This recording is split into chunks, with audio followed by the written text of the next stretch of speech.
This is the day the Lord has made. Let us rejoice and be glad in it. Good morning and welcome to King University's chapel. This morning you'll be hearing from 5 different King University students. Some of them are seniors, some of them are mission trip participants. One is both. I know you'll enjoy hearing about what God has been doing during their time at King and on these trips. Give thanks to the Lord and bless his name, for the Lord is good. The Lord's steadfast love endures forever, and his faithfulness to all generations. Let us worship the Lord.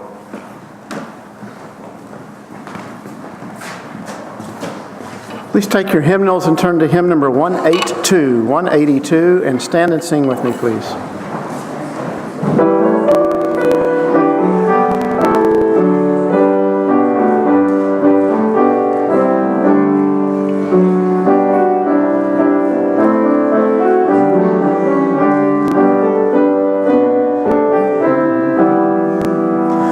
I heard the voice of Jesus say, "Come unto me and rest. Lay down, O weary one, lay down your head upon my breast." I came to Jesus as I was, so weary, worn, and sad. I found in him a resting place, and he has made me glad. I heard the voice of Jesus say, "Behold, I freely give the living water. Thirsty one, stoop down and drink and live." I came to Jesus and I drank of that life-giving stream. My thirst was quenched, my soul revived, and now I live in him. I heard the voice of Jesus say, "I am this dark world's light.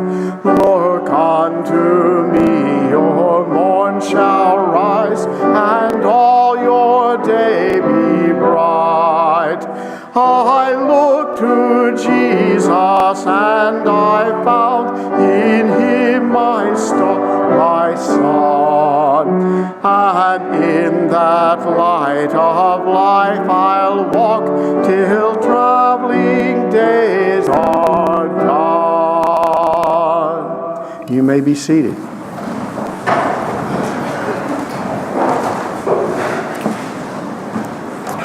Friends, God does not disappoint those who come in hope, nor does God turn away those who approach in faith. Trusting in God's mercy and forgiveness, let us confess together our sin before God. Merciful God, we confess that we have sinned against you in thought, word, and deed, by what we have done and by what we have left undone. We have not loved you with our whole heart and mind and strength. We have not loved our neighbors as ourselves. In your mercy, forgive what we have been. Help us amend what we are and direct what we shall be, so that we may delight in your will and walk in your ways, through Christ our Lord. Amen. Hear and believe these words of grace. God did not send the Son into the world to condemn the world, but in order that the world might be saved through him. Friends, believe the good news. In Jesus Christ, we are forgiven. This morning, as I mentioned, we're going to be hearing from 5 different students. The first 3 are seniors. Lauren Hyatt is a senior youth ministry major. Hunter Herndon is a senior youth ministry and philosophy major. Christina Colley is a senior accounting major. Christina is also the first of the students this morning who will be speaking as a participant in our mission, as one of our participants on one of our mission trips this spring. She went to Baton Rouge. Caitlin Sauls is a freshman education major, and she'll be sharing with you about her experience with Urban Promise in Camden, New Jersey. And Cameron Smith, a junior majoring in interdisciplinary studies and minoring in education with English as a second language endorsement, will be talking about her time in Atlanta. Please welcome Lauren Hyatt.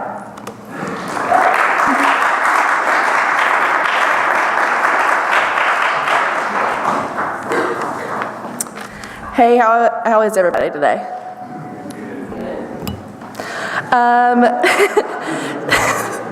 So like he said, I'm a senior at King and I'm graduating with a youth ministry degree.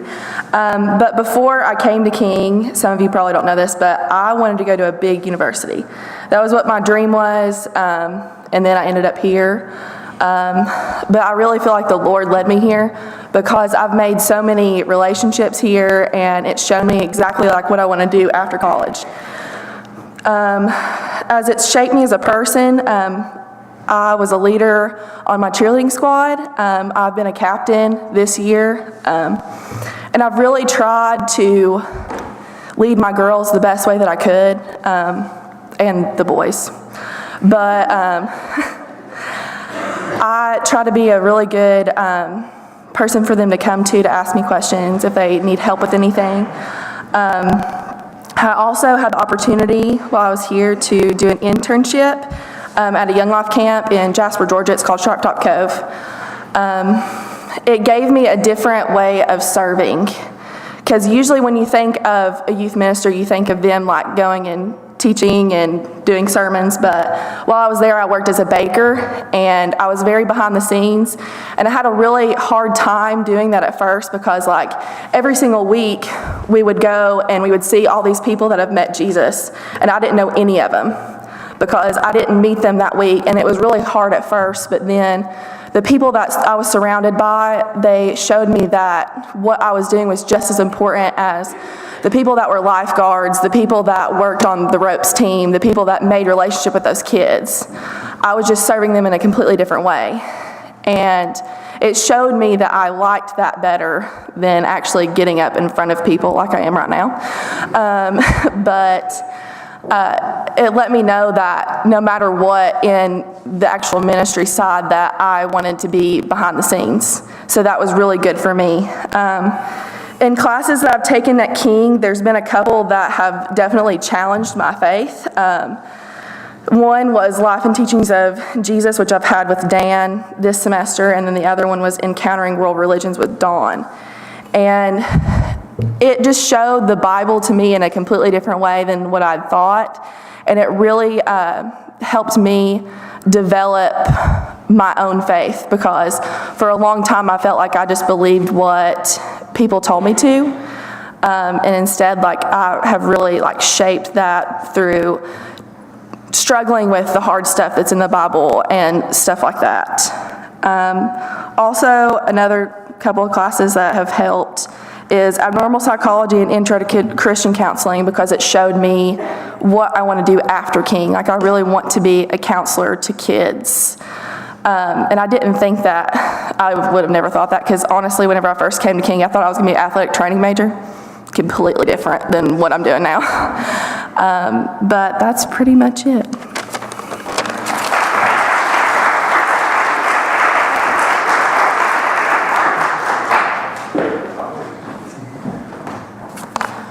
Good morning. Awesome. As Alderman said, my name is Hunter, and I'm also here as Lauren, talking about my time here at King.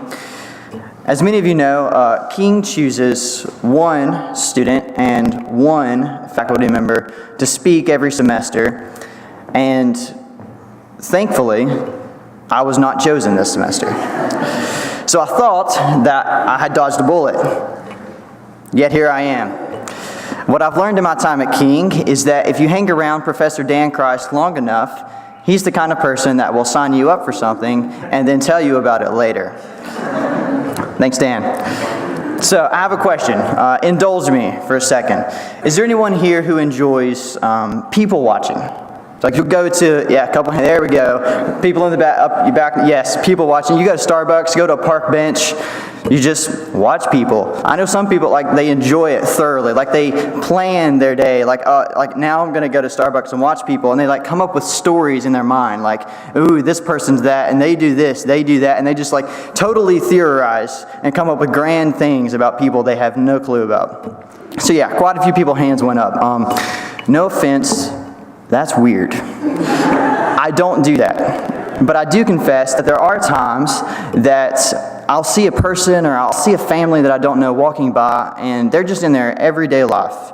And I wonder, what's their story? Where do they come from? Who are they? What have they seen? What have they done? Maybe most importantly, what foods have they tasted? Who are they? Where has their journey brought them? Though it may not be revelatory, I have learned that I am on a journey. We are all on a journey that we call life. So what is my journey? How did I get to King?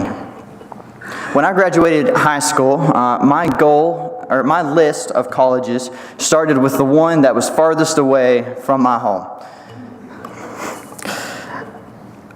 I wanted to get as far away from there and never look back. I looked everywhere. I looked in Australia. I looked in Thailand. I was desperate. I looked everywhere. I wanted to get as far away from home as I possibly could. There was nothing here that I ever wanted to see again. Some of you, it took 2 days by car to get here. Some of you, it took 15 or more hours on a plane traveling halfway around the world to get here. It took me 15 minutes. Yes, I was born and raised here in Bristol, Tennessee, and here I am. So I will say that there's no amount of distance that can separate us from our past. Running away from our problems has never solved anything. I don't know why God wouldn't allow me to create as much distance as possible between this place and the people that were here, but I'm glad that He didn't. And I trust that it's because His plans for our life are far better than any of the plans that we can come up for ourselves. And if you don't believe in God, if you don't care about God, even if you don't think God cares about you, I assure you, He's right there with you, walking every step of the way. We just have to see Him. I've seen Him here in my time at King.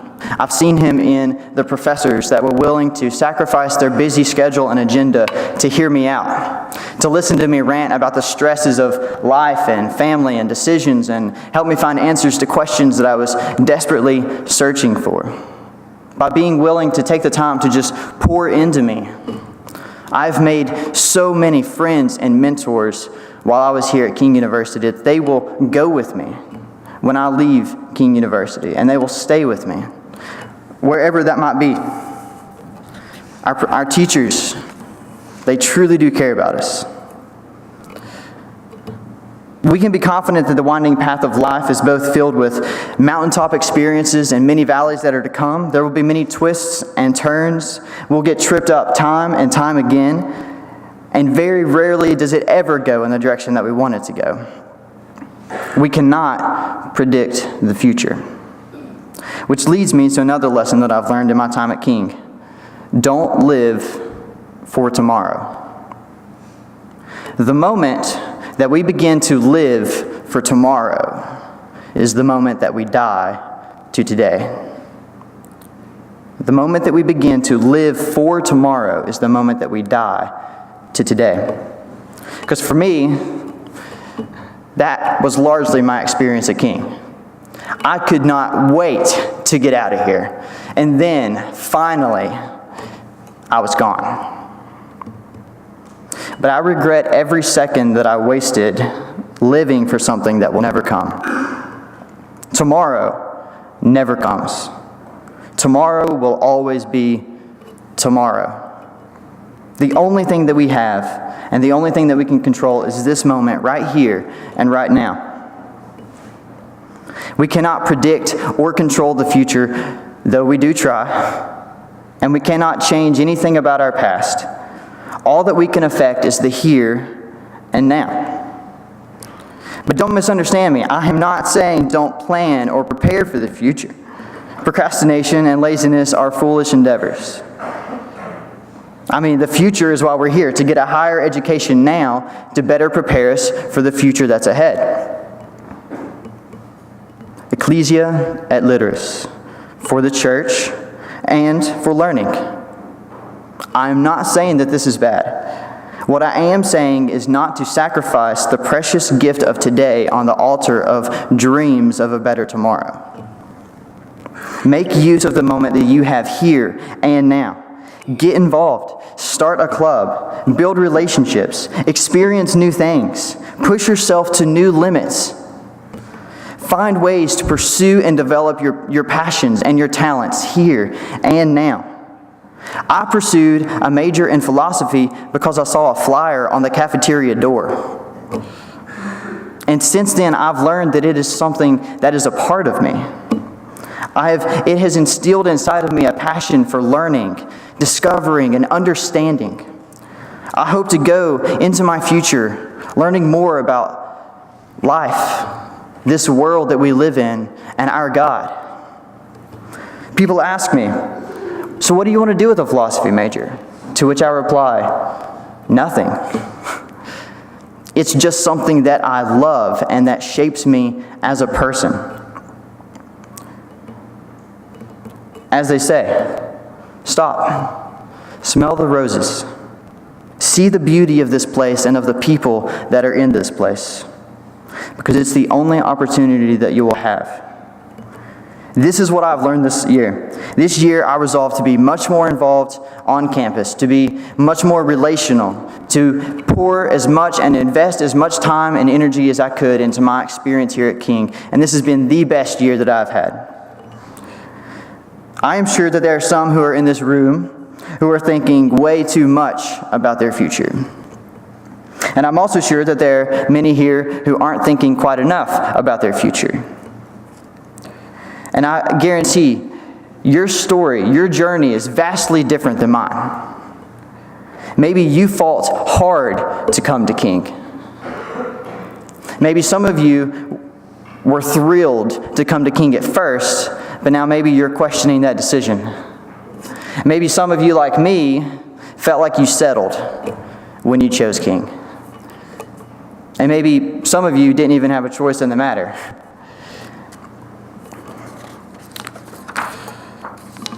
Yet, here we are. How will you plan for the future while still living for today? Carpe diem. Seize the day. How will you make your life, your time at King, one to remember for a lifetime? Because after all, tomorrow never comes. Today is all we have.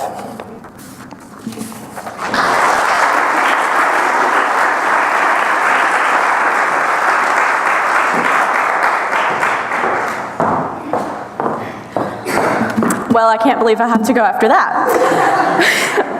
Okay, so as he said, I am a senior here at King, and I participated in a mission trip, so I'm going to be talking about that. I transferred in as a junior, so I only had 2 whole years to decide how to fulfill my credit. And as most people, I waited till my senior year. I knew that I wanted to go on a mission trip, but I didn't know where. And the only one that I knew that was happening was the trip to Camden, New Jersey. But my dad was not one that would be fond of me going to the inner city So I knew that one was out the window. And then I finally got an email saying that there was 2 others that were approved. And that was Atlanta, Georgia with Whirlwind Ministries and Baton Rouge, Louisiana with the United Methodist Disaster Response. When I got the email, I knew that the Baton Rouge trip was going to be the one for me, and I registered right away.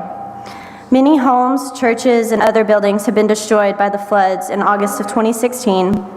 When we first arrived to the area, we didn't know what we would even be doing. There was a possibility of working with Habitat for Humanity, which is a famous organization that every group there wanted to work with. All we knew for sure was that we were being hosted by a church in the area and that we would be sleeping on a gym floor. And I was like, great. So my back's gonna be killing me. I'm gonna be there for a week. I don't even know who's going. I'm so nervous. And then it's like an 11-hour drive down there and I get car sick. So I was like, I gotta take a bag. But then we got an air mattress, so I went and bought one, and I was like, solid, okay. Our group was assigned to work on Faithful United Methodist Church in Gonzales, Louisiana. This is a small town church, like just 40 people, and most of them were like elderly, so like they didn't have the people of the congregation to fix their church. So I was kind of disappointed that we didn't get to work with Habitat for Humanity because you see that on TV a lot, and it just seems like you get to like have a relationship with like a family, and then you get to see the reactions on their faces and like them crying, and you know that you were a big part of their life. And then, so like, yeah, I was disappointed that we didn't get to work with them, but like that didn't stop my will to go on a mission trip and to help someone else. So we got to work early on Monday morning, and we got to hang drywall. First time ever in my life. Cuts on my hands. I was like, probably should have wore gloves. I'm not used to this. So there was just 10 of us, and only 2 of us had ever hung drywall before. And so they had to teach the rest of us, mostly girls. There was like 2 guys on this trip, so how are we supposed to do this? But we got it, and we got on quickly, and we finished like the entire sanctuary and the 2 back rooms in just 4.5 days. So we had to like hang drywall, use power drills. I got to use a power drill for the first time. 24 years old, finally get to use a power drill. Then we got to like mud over the screws and tape and mud the cracks in the walls. And so yeah, like I said, we finished the inside of the sanctuary in just 4.5 days. And as most Americans are, I'm very task-oriented, and being that way, it's easy to get lost in the work that we were doing physically and forget why we were really there. And this church had spent all of their money hiring a contractor to gut the entire place and restore their fellowship hall, so they didn't have the money to complete the sanctuary as well. And the people of the church were just grateful that we were there, and they showed their appreciation to us by spoiling us every day. They brought us donuts I think I gained like 10 pounds while I was gone, and a home-cooked meal every day for us. And I had the opportunity to talk with them over meals and hear their different stories. And like, not only did their houses and their churches get destroyed, but like graveyards, never thought this could happen, flooded the entire area. The church had 42 inches water line with the flood, and caskets like rose out of their grave and were floating down the river. Well, it looked like a river, the street. And so the cops had to like get their boats and like tie them down to mailboxes and stuff. And some of the people of the church, like that was their husband or their grandpa or something that was buried there. And I talked to one lady, her name was Kathy. Her husband, Vincent, is buried in the graveyard by the church. And during the flood, his was one of the caskets that like rose from the grave and started to float down the street. And she was frantic and upset about this because she didn't know if she was going to get her husband back. And she called her daughter, who responded, "Now, Mama, you know Daddy loved floating the river. He just wanted to go one more time." Hearing this brought a smile to Kathy's face and comfort to her heart. And yes, all of the other caskets were returned as well. All these people were in good spirits while we were around. One member stated, "You all have given us hope again." And a sweet elder lady said, "Oh, this feels like coming home." If you've ever been a member of a small town church, you know the impact of gathering with your church family. We meant more to these people than just rebuilding their church. We became part of their family. As we departed Friday after lunch, they all stood outside waving until our van was out of sight. We were very blessed to get to work with Faithful United. While in Louisiana, we also went to New Orleans, where we visited the famous Café du Monde, if I pronounced that right, I'm not real sure. And we got to try beignets, fried donuts, interesting. We went to the French Quarter and walked down Bourbon Street, which was still decorated because Mardi Gras was the week prior. And walking down Bourbon Street reminded me of being in Las Vegas, or any other big city for that matter. There were neon lights that lit the streets, kids playing the buckets or tap dancing for tips, and homeless people with signs asking for money and food. Now, I live in a society where beggars are considered lazy people that won't go find a job, or they beg until 5 p.m. and then, go hop in their Mercedes and drive home. I've been told to not give my money to these people, and normally I don't. However, I read a man's sign, which I usually avoid trying to even read them at all, but this one stood out to me. It read, "This is the most embarrassing shit I have ever done, but silent mouths don't get fed." As I passed by trying to brush it off, I felt the Holy Spirit pulling me back, and I knew what I had to do.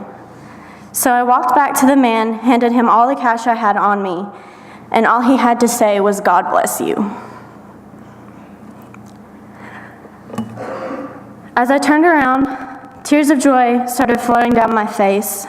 I knew then that I was following God's will, and that this was the highlight of my spring break mission trip. Even if you already have your cross-cultural credit, I highly recommend volunteering your time to go on a mission trip. It's a great opportunity to make a real difference in the lives of others. You'll build relationships and develop new skills while experiencing a lifestyle that is different from your own. And then I just have one quote that I wanted to leave you guys with. "There's no exercise better for the heart than reaching down and lifting people up." John Holmes. Thank you.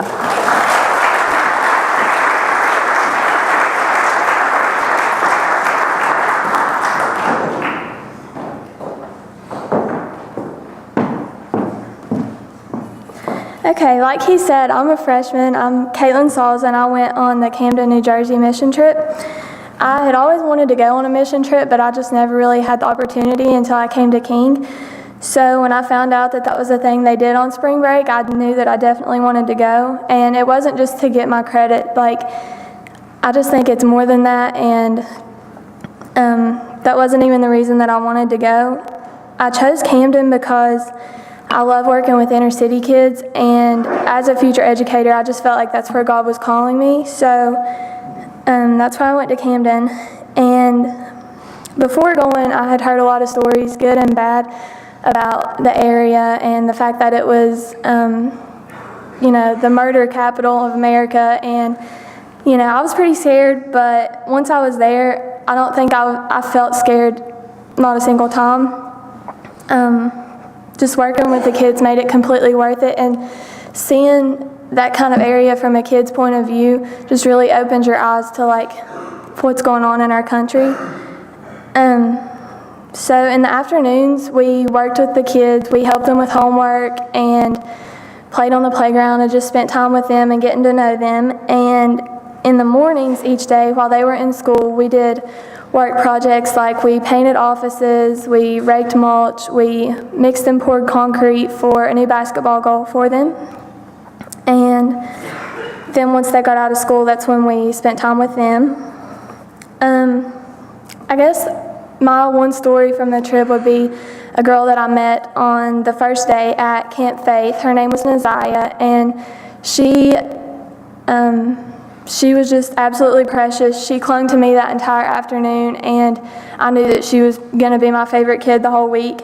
And then the next day, I went to a different camp, so I didn't get to see her. And then later that night, I found out that she had asked Emily where I was and if I was going to come back and see her. So that broke my heart. And then on the last day, I finally got to see her again. And all the camps got together for a kickball game, and whenever our bus pulled up, I saw her from across the field, and she ran up and hugged me, and it was just the greatest feeling because I really felt like I had made a difference in her life.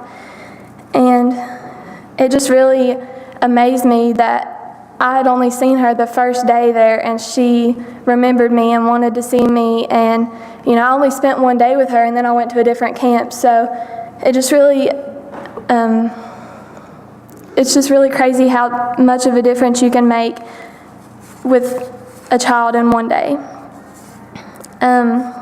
So since I've been back, I feel like it's definitely changed my life. It's opened my eyes to, you know, poverty and what's going on in our country, not just here. And it's really confirmed the fact that you can be a missionary wherever you want to be. You don't have to go out of the country. You don't have to, I mean, Camden was 9 hours away, but you can be a missionary here if you want to. And it just really opened my eyes to like how ungrateful we are for the life that we have here. And just spending time with those kids just amazed me how happy and loving they were, and then seeing where they lived, it blew my mind.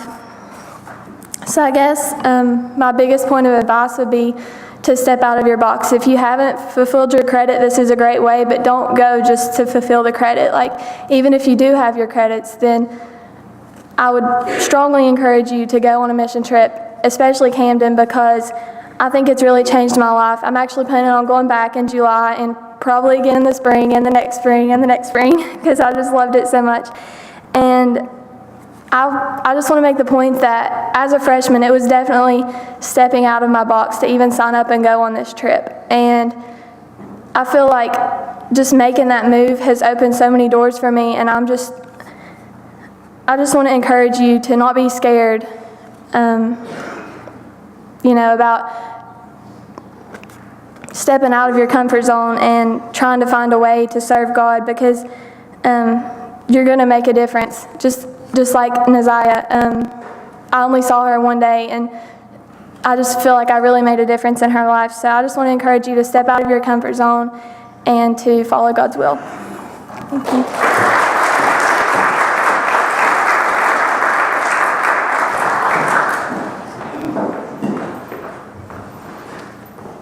Good morning. I'm Cameron Smith. I'm an elementary education major, and I'm getting my endorsement in English as a second language. I'm the last one that you'll be seeing this morning, and Dr. Ong so lovingly came up to me before and said, "Hey Cameron, don't screw this up." So here we go. I went on the Atlanta spring break trip. I'd be lying if I said that one of the reasons I picked it is because it was the shortest distance away. It was only 5 hours, so that was not bad at all. What we did in Atlanta, we worked with kids that were from Guatemala, Honduras, and Bangladesh. They were in an apartment complex, and we went to that apartment complex every single day.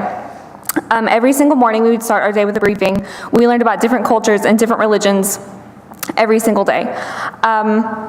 You know, we're all honest here. You can look at me. I'm white.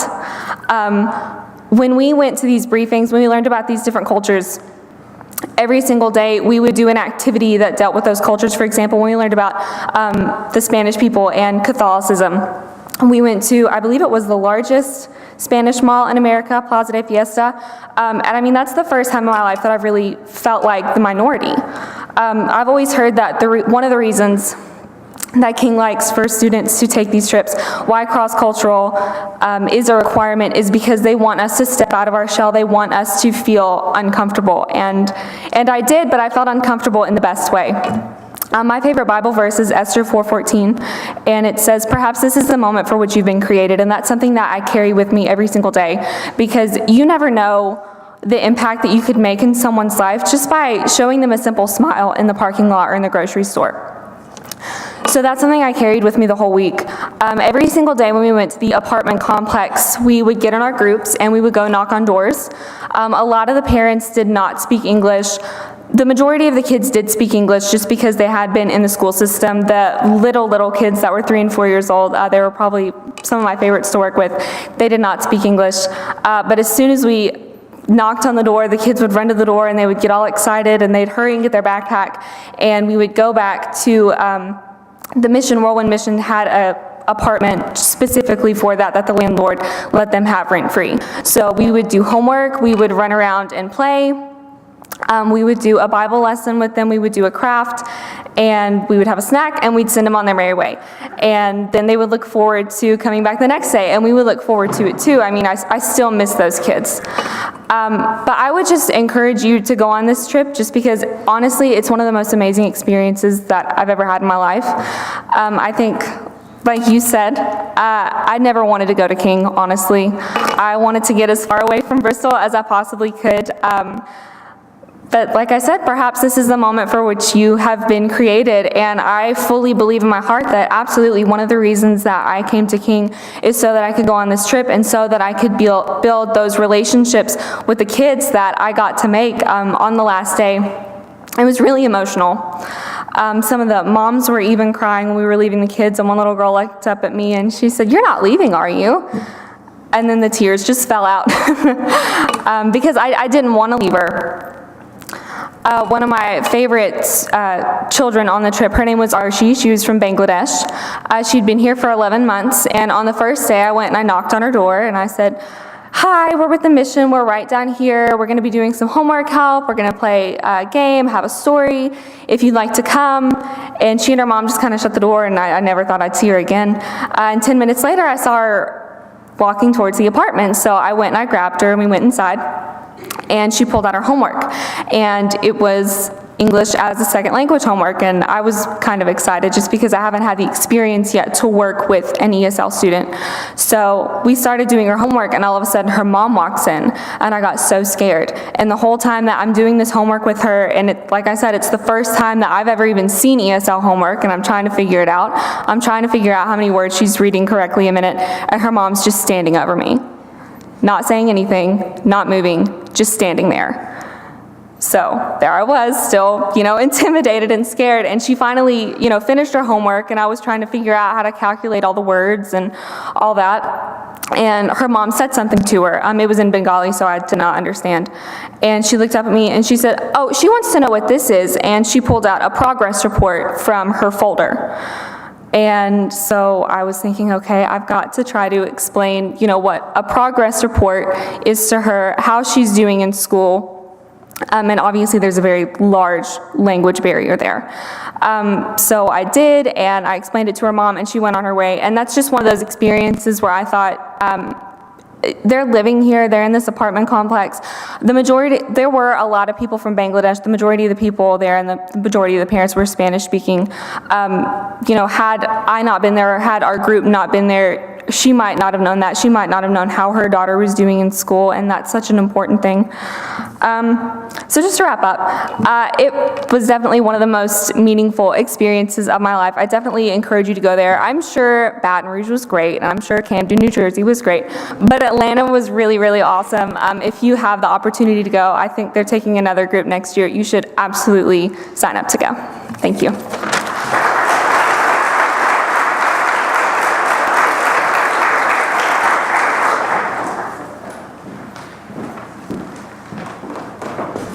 To close our worship this morning, I ask you to turn to hymn number 214, 214, and let's stand and sing together.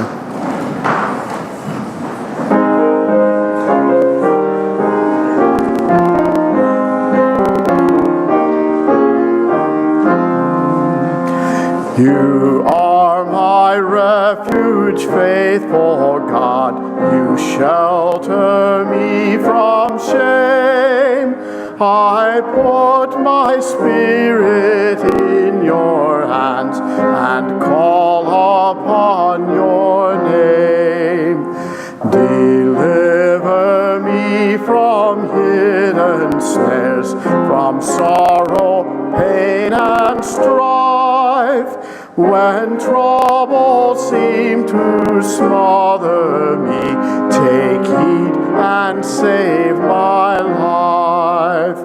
Be gracious, God, in my distress, and dry my bitter tears. My life is spent in misery, I sigh away my years.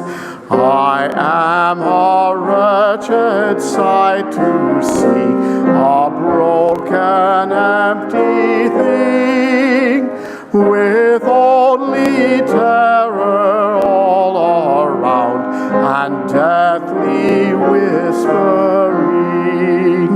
And yet I trust in you, O God, your covenant still stands. Redeem me in your faithful love. My life is in your hands. Go now to love God and serve others. And as you go, may the grace of our Lord Jesus Christ, the love of God, and the fellowship of the Holy Spirit be with you now and always. Amen.